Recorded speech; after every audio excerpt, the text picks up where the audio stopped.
নমস্কাৰ আকৌ এটা নতুন ভিডিঅ'লৈ আহি গ'লোঁ। পুৱাৰ ভাত যিমানেই চিম্পল হয় খাই সিমানেই ভাল লাগে। একেবাৰে মা মছলা নিদিয়াকৈ বনাইছিলোঁ।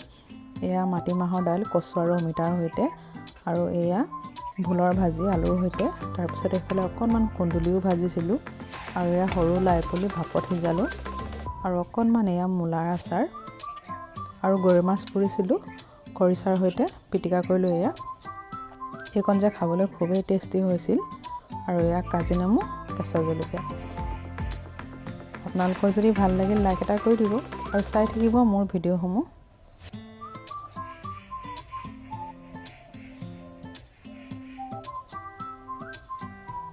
আজিলৈ আহোঁ, আকৌ এদিন আহিম এটা নতুন ভিডিঅ' লৈ। Thank U.